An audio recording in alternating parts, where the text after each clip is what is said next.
Okay, thank you for joining me and thank you for being here. I am Kasey, and earlier this month I did a whole video where I do my best to talk about Disney's golden age without shitting on Walt Disney himself and his business practices every other minute. But as much disdain as I have for the man himself and how he treated his workers, I equally want to celebrate the work the animators put into these beautifully, mostly, animated stories. You can't really appreciate the work without, watching it, right? So, of course, I watched all 5 of the features from the Golden Age: Snow White, Pinocchio, Fantasia, Dumbo, and of course Bambi. I followed these up with a handful of special features and a few video essays from creators on YouTube because I like feeling like I can really grasp a concept before talking about it, So we are going to break down each of the movies quickly, then talk about the creators as well, spread the love. Does that make sense? Awesome. And I think at the end of this, we're also going to try and just do a little ranking because the internet loves rankings, honestly. Yeah. I watched everything on DVD or Blu-ray. That is usually my preference, but if you are looking for the easiest way to watch these movies, the answer is as obvious as Disney Plus, really. If you don't care about cuts, just about all the cuts that were made to the movies show on Disney Plus are present in the movie copies I have available. This isn't necessarily the case going forward, though, especially in Disney's wartime era. But that is the next Disney marathon. Right now, we are supposed to be talking about 1937's Snow White and the Seven Dwarfs. Finally understand Grumpy's popularity. It's that magic ass of his, isn't it? That man twerks so well he can play the organ with that thing alone. The title character in Snow White is forced on the run when her stepmother, the Queen, gets a little too jealous and orders the 14-year-old to be moited. After Miss White bribes some new friends with housework and she escapes, the Queen decides to ugly herself up to kill her daughter herself. This has never been a personal favorite Disney movie of mine. I don't have any real attachment from this from watching it when I was real young. I very much appreciate every single achievement this picture accomplished as far as the animation goes. It is visually exceptionally crafted and composed. I just have never been able to latch onto a single character or archetype put forth in this story, and if I want to just be blown away visually, I'm probably going to put on Fantasia. 1940s Pinocchio. So yeah, the coachman in Disney's original Pinocchio has to be one of the most real and sinister Disney villains put to film, right?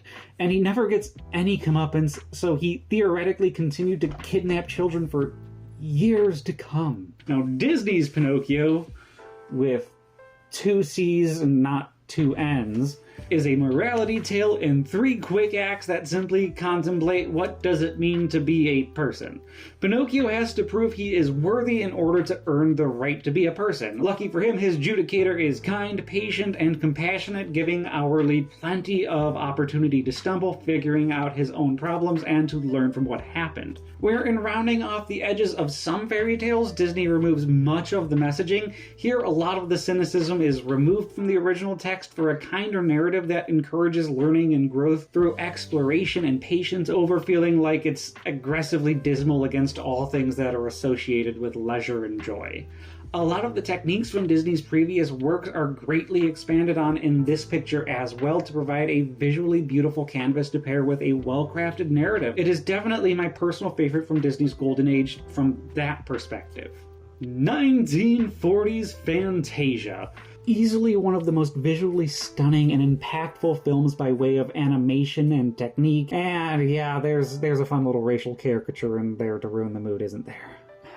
Outside of that brief interlude of an egregiously misrepresented depiction, this continues to be one of the most entertaining Disney features to just let wash over you and experience when you can just dedicate your attention to the screen. Broken up into different orchestral pieces set to abstract animated sequences hosted by the orchestra's conductor. The score is equally impressive and captures pieces brilliantly. The finale of Night on Bald Mountain will always be a personal favorite segment of mine, but The Rite of Spring has always stood out in my head for decades. Fantasia remains one of the best examples of traditional cell animation utilized to its full potential, the equivalent to a feature-length tech demo to showcase just what animation could offer when the imagination is really let loose. 1941's Dumbo. Now, in stark contrast to the visual mastery of both Fantasia and Pinocchio, the rushed work that is Dumbo definitely feels its lack of budget. Neither the story nor the characters feel as distinct as they should. Everyone genuinely sucks outside of our lead character and the crows, who come with so much of their own Jim Crow baggage. Despite much of the work on the movie being done before the famous Disney strikes to unionize, and many strikers working on the project itself, it still manages to come off as a very long anti-union PSA about a blank canvas of a kid with a deformity who gets bullied and abused until he is useful. Love the little train engine that could sequence. Feels like the closest thing we are going to get to a Disney version of the little engine that could. 1942's Bambi. Feels like you either fall into the category of Bambi emotionally shattered me growing up, or The Lion King emotionally shattered me growing up. And I personally kind of fall into the latter, which isn't to say I didn't love this movie, because I did. Whether I find the plot, or lack thereof, slow or not, this isn't really a movie about narrative. It's about instilling this deep feeling of anxiety and fear in the audience that they are Lovecraftian monsters to the plethora of cute forest animals that they adore. Man humanizes the same creatures that man glorifies slaughtering, asking whether it is our right, our purpose, or our duty to terrorize the forest and the beings within. Now, Bambi is also just so fucking adorable. Truly one of the best examples of traditional animation of just animals. I do not personally love the backgrounds in every scene, but also understand the importance of not visually cluttering the screen with 1,000 individual leaves.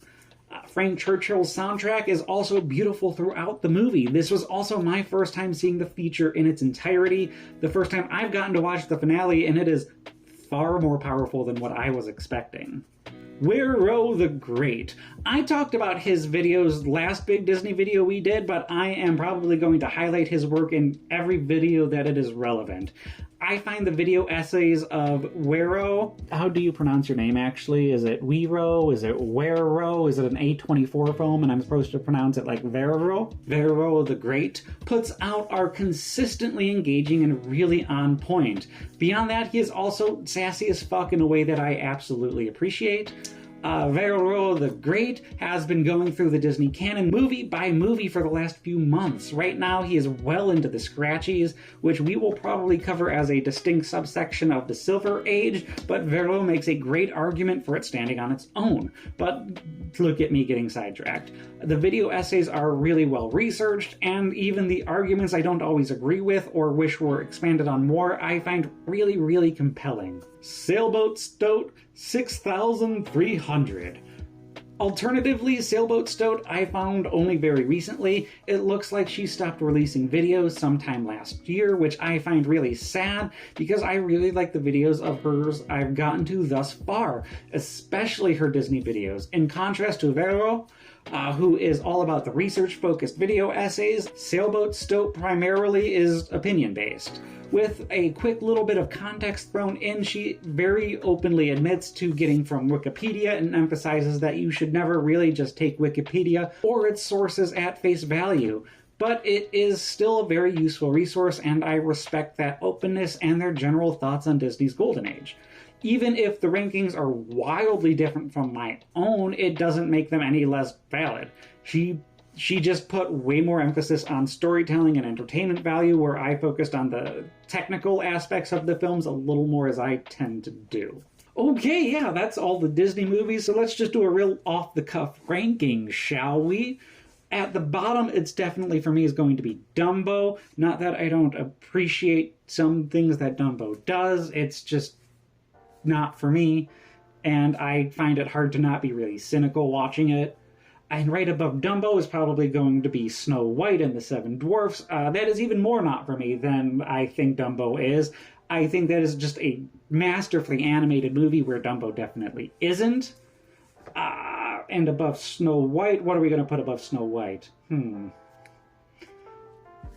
I think we're going to go with Bambi this time. And I really, really liked Bambi. This is the first time I got to watch it from start to finish. But it is still really slow. I think that finale is really great, but it's just it's still just a bunch of deer putzing through the forest, and yeah, no, I like Bambi a lot. I really like Bambi a lot. I think it needs to grow on me a little more. I think it really will. But right now it's definitely third in the golden age for me. Because second above Bambi is definitely going to be Fantasia. Because I've always adored Fantasia from the first time I watched it. Even if it's just an animated spectacle, that animated spectacle absolutely draws me in and still entertains me. But I also get why some people don't love Fantasia or just aren't here for things that are not where there's no story. I know that's a high bar for a lot of people to get past. So I get not being higher on a lot of people's lists, but Fantasia's always been at least number 1 or 2 for me for Disney's golden age. But number 1 definitely right now, if you couldn't tell from my review, is going to be Pinocchio. I adore Pinocchio. I don't love the original book. I have a really old copy of the original book. I definitely don't love the original story. I've read it. I have a really old copy of it, a really old edition of it.